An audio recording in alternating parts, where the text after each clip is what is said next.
Hello, everybody. I'm Samantha to the ASL community. I am, and I'm here today to tell you a little bit about my story and about what I've overcome. So, I was born with several speech impediments, and doctors told me that I would never be able to speak like everyone else. So, my speech therapist and my family decided it'd be best if I learned alternate forms of communication.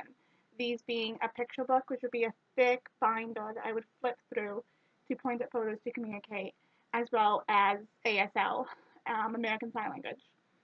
So school was instantly a challenge, and I was behind immediately because I had to learn everything by sight. I did not learn my ABCs by the letter A being I learned it as just A. A was A, and I had to learn a lot of my vocabulary, most of my vocabulary like this. And because of this, I got bullied a lot in just elementary school. I would be called the freak, the weirdo, the girl who was special needs, the girl who didn't belong here. And people would avoid speaking to me. I even had some teachers who would see me walk down the halls to ask a question to them, and they would turn and walk the other way. And by the time grade 4 came around, I got used to the names, and I was in my third school at the time, and I really just sort of was learning just how to ignore it. But then, uh, really mean memos appeared on the bathroom stalls about how weird I was, how stupid, how lame. And they impacted me more than I thought they would. But at the same time, I still let it brush by me and I kept going forward. And then came high school. And I would come to high school, get to my locker door, and there'd be written on my locker door words like, "You are a word. Um, you're ugly. You're a freak. You don't belong in this school. Change schools. You don't belong in the regular stream." And I would walk down the halls, and these words would be uttered over and over and over again. My speech had improved. I was no longer the little ASL girl, but it was still quite bad, and some teachers still had trouble understanding me. And I was really self conscious at the time about my speech. I didn't want to speak. I remember in French class, because here in Canada I live, we have to take French class. I remember telling the teacher rouge, which is the color red in French. But at that point, I was saying rouge, rouge. That's how I said it. I said it with a lot of W's. And she, even though I told her, no, I have a speech impediment, I'm trying to do it, she would say, no, no, no, no, no, you're doing it wrong. You're doing it wrong. That's not the right word. So I began to just not want to speak in schools. When a teacher did this and called me out, my peers would be even more rude and harsher to me, and I'd become a victim of even more bullying. I would have to be the girl in school with a netbook, which is a small computer, and I would have to type it out that way, all my words, so I'd have spell check because I didn't know how to spell some of these big words because I learned all my words by sight. Or I'd have an electronic dictionary like the foreign exchange students did. And instantly, this was a challenge because in English class, people were asking, why doesn't she do spelling tests, I guess? Or why does she have this different technology that everyone else doesn't get? I'm not a foreign exchange student, so why did I get this? And there was some kids that were against it, and it really just got worse and worse and worse all the way through high school, or grade 8, sorry. I would come to my locker to find my lock bashed in to the point where I couldn't open it and I had to find the janitor to break the lock off so I can get into my locker. And this happened about 5 to 7 times during the first semester. So that's from September to the end, like to just before Christmas break. So that's less than like 3, 4 months, and I had to go through 7 locks. It just got to the point where I didn't know if I could continue. And then came grade 9, where I lost all hope in grade 9.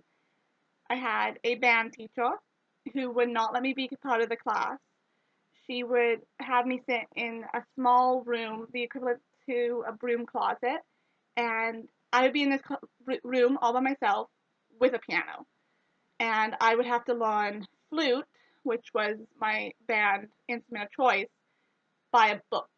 Um, this was super, super challenging, and to top it off, she would come in at breaks and ask me if I had a mental disorder.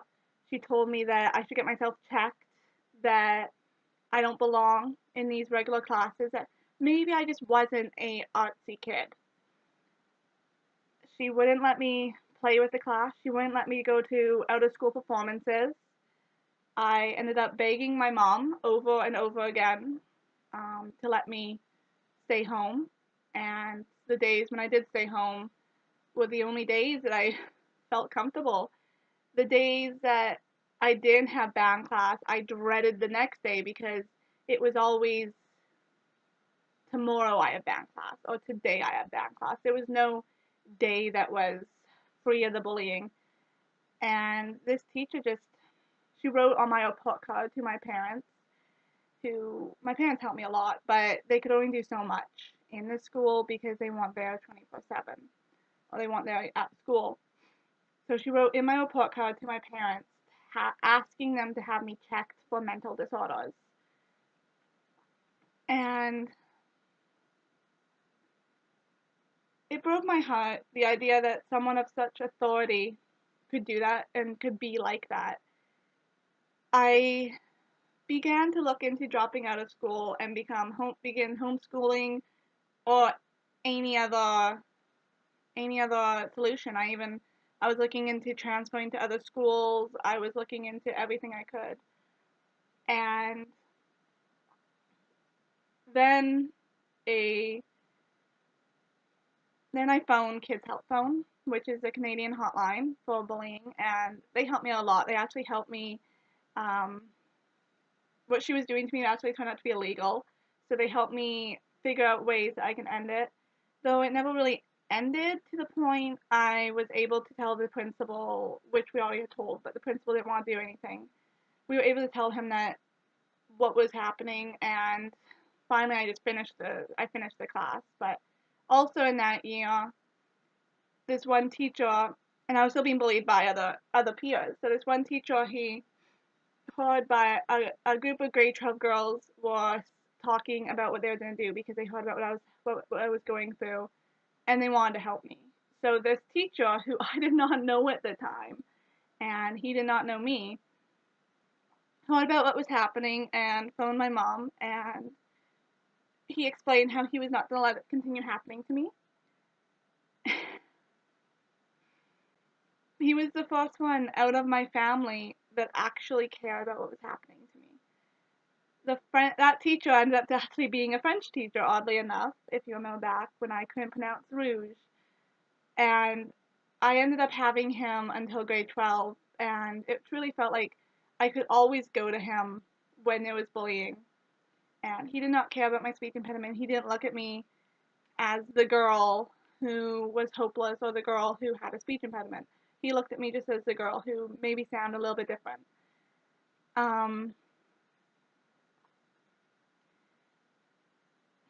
If it wasn't for the helpline and this one teacher, I do not know where I'd be right now. Um, I would not have graduated with my class. I would not be who I am. And I'm now a young lady who has won 3 national titles and 4 overall titles. You can see behind me my crown. And I'm the current Miss Worldwide Teen Canada with Live Out Loud charity. So I'm able to travel my country speaking about my story. And that started in grade 9. Oh, what am I saying? Sorry, grade 11. I won my first title, and I found that I had a voice. And even though I was still being bullied, and even though there was still days where I really just didn't feel able to at all. I felt hopeless. I was still able to get up there and speak in front of an audience. On my grad night, the principal and this teacher who helped me all through high school had a surprise for me that truly it meant the world to me. Sorry. Um, I was awarded the Principal's Choice Award, which is an award that usually goes to a student who's overcome a challenge in their life and struggles in their life and still have stayed on top of their own goals and just stayed fighting. And usually this award's been given to kids with cancer. It's been given to kids with seizures. So this moment they called my name, I was really shocked. I was not expecting it. And instead of the principal awarding this award, which would usually happen, this teacher who had helped me all throughout high school stood up and awarded it to me. At that moment, I had told him that just that one phone call changed my life, and just I was never the same because of it. And he he began to cry, and he barely remembered the phone call, which was funny because that phone call changed my life. But to him, it was just another day, which shows that he's truly just that type of person that is not a bystander who will always try to be someone's hero, try to save them, whatever is necessary. And I would never have gone on the stage to win these awards. I would never have been able to even some of the courage to stand up to win a national pageant. And the moment I stepped into the pageant community, I realized it wasn't just about the glitz, the glam. It was about making someone else's life change. And since then, I've had people come up to me and tell them that because I speak ASL or that I've had a speech impediment, it's changed their lives because they are an ASL person or they are someone who has a speech impediment as well, and they've just felt able to go through speech therapy, to go through the struggles. So my motto I tell all the Canadians I speak to is to be someone's hero, not a bystander. Because if that teacher that one day did not pick up that phone and become my hero, I would not be who I am today. I don't even think I would have finished high school. So if I can overcome my struggles, so can you. I wish you the best of luck. Thank you.